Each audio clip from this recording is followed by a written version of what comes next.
अब तक की ज्ञात तथा वर्णित स्पीशीज की संख्या लगभग 1.7 मिलियन से लेकर 1.8 मिलियन तक हो सकती है।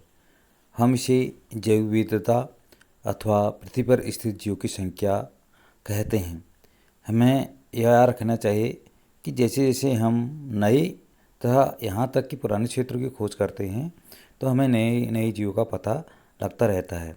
इसमें अनेक प्रकार के सूक्ष्म जीव भी होते हैं। यदि हम किसी सघन वन में जाएं तो जीवों की बहुत बड़ी संख्या तथा उनकी कई किस्में दिखाई पड़ती हैं। प्रत्येक प्रकार के पौधे, जंतु अथवा जीव जो हम देखते हैं किसी एक स्पीशीज या जाति का प्रतीक होती है। अध्ययन को सरल करने के लिए अनेकों वैज्ञानिकों ने प्रत्येक ज्ञात जीव को वैज्ञानिक नाम देने की प्रक्रिया बनाई है। इस प्रक्रिया को विश्व में सभी जीव वैज्ञानिकों ने स्वीकार किया है। पौधों के लिए वैज्ञानिक नाम का आधार सर्वमान्य नियम तथा कसौटी है, जिनको international code of botanical nomenclature ICBN यानी international code of botanical nomenclature में दिया गया है। इसी प्रकार से प्राणियों का नामकरण वर्गीकरण ने international code of zoological nomenclature ICZN में दिया है। प्रत्येक जीव का एक मानव नाम होता है जिसे उसी नाम से सारे विश्व में जाना जाता है। इस प्रक्रिया को नाम पद्धति कहते हैं, नोमेनक्लेचर। इस प्रकार नाम पद्धति तभी संभव है जब जीव का वर्णन सही हो और हम यह जानते हों कि वह नाम किस जीव का है। इसे पहचानना कहते हैं। वैज्ञानिक नाम की यह गारंटी है कि प्रत्येक जीव का एक ही नाम रहे। किसी भी जीव के वर्णन से विश्व में किसी भाग में लोग एक ही नाम बता सकें।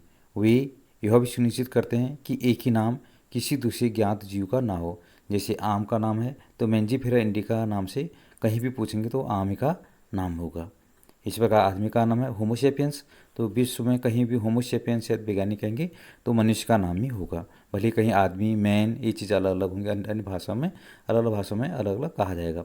जीव वैज्ञानिक ज्ञात जीवों के लिए वैज्ञानिक नाम देने के लिए सार्वजनिक मान्य नियमों का पालन करते हैं। प्रत्येक नाम के दो घटक होते हैं, वंश नाम तथा जाति संकेत पद। इस प्रणाली को जिसमें नाम के दो घटक होते हैं, किसी भी वैज्ञानिक नाम के दो घटक होते हैं, उसे द्विपद नाम पद्धति कहते हैं। तो इस नामकरण प्रणाली को कैरोलस लिनियस ने सुझाया था। इनका नाम पहले कार्ल वान लिने था, तो इन्होंने भी इसके हिसाब से अपना नाम भी द्वि पद्धति में रख लिया, कैरोलस लिनियस। इसका उपयोग सारे विश्व के जीव विज्ञानी करते हैं। दो शब्दों वाली नामकरण प्रणाली बहुत सुविधाजनक है। आम के उदाहरण द्वारा वैज्ञानिक नाम देने की विधि को हम समझ सकते हैं। आम का वैज्ञानिक नाम है मैंजीफेरा इंडिका। आप ये देखेंगे कि इसमें मैंजीफेरा पहला पद है जो वंश नाम है, और जबकि इंडिका एक विशिष्ट स्पीशीज अथवा जाति संकेत पद है। यानी मैंजीफेरा वंश और इंडिका स्पीशीज जाति, तो ये द्विपद नाम पद्धति हो जाता है।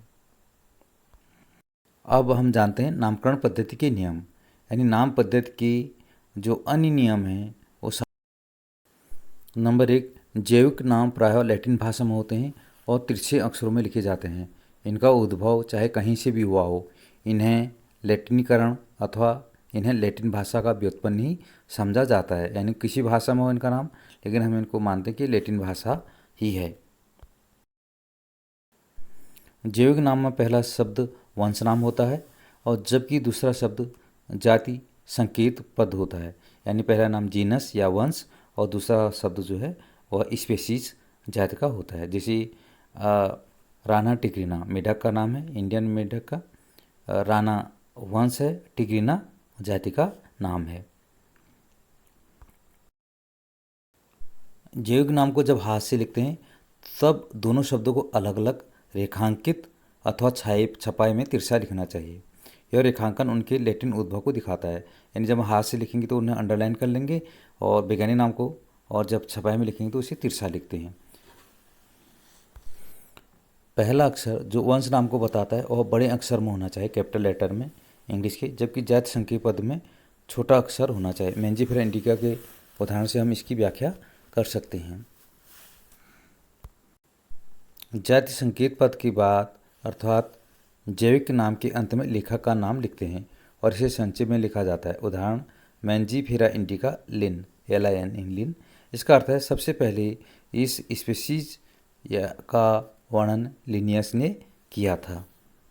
इसमें वंश का पहला नाम M जो है कैपिटल है और जात यानी I इंडिका का पहला लेटर जो है स्मॉल लेटर में लिखा गया है। हम जानते हैं कि लगभग विश्व में लाखों की संख्या में जो जीव जातियाँ पाई जाती हैं, तो हम उन सबका अध्ययन नहीं कर सकते हैं। पृथ्वी में बहुत अधिक जैव विविधता है, तो इसलिए हम ऐसी युक्ति बनाने की हमें आवश्यकता पड़ती है जिससे के द्वारा हम उन सब का अध्ययन कर सकें तो या उनका वर्गीकरण कर सकें। वर्गीकरण वह प्रक्रिया है जिसमें कुछ सरलता से दृश्य गुणों के आधार पर सुविधाजनक वर्गों में जीवों को वर्गीकृत किया जा सके। उदाहरण के लिए हम पौधों अथवा प्राणियों और कुत्ता, बिल्ली अथवा कीट को सरलता से पहचान लेते हैं। जैसे ही हम इन शब्दों का उपयोग करते हैं उस समय हमारे मस्तिष्क में इन जीवों के ऐसे कुछ गुण आ जाते हैं जिससे उनका उस वर्ग से संबंध होता है। जब आप गुणों के आधार पर सभी जीवों को विभिन्न टैक्सा या संवर्गों में वर्गीकृत कर सकते हैं।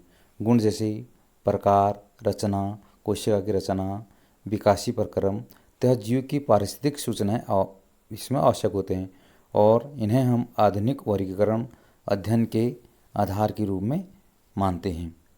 इसलिए विशेषीकरण, पहचान, अभिज्ञान, वर्गीकरण तथा नाम पद्धति आदि ऐसे प्रक्रम प्रणाली हैं जो वर्गीकी या वर्गीकरण विज्ञान के आधार हैं। यानी ये चीज़ें जो हैं विशेषीकरण, पहचान, वर्गीकरण, नाम पद्धति, ये वर्गीकी यानी टैक्सोनॉमी के आधार हैं। आधुनिक वर्गीकी का जनक कैरोलस लिनियस को कहा जाता है।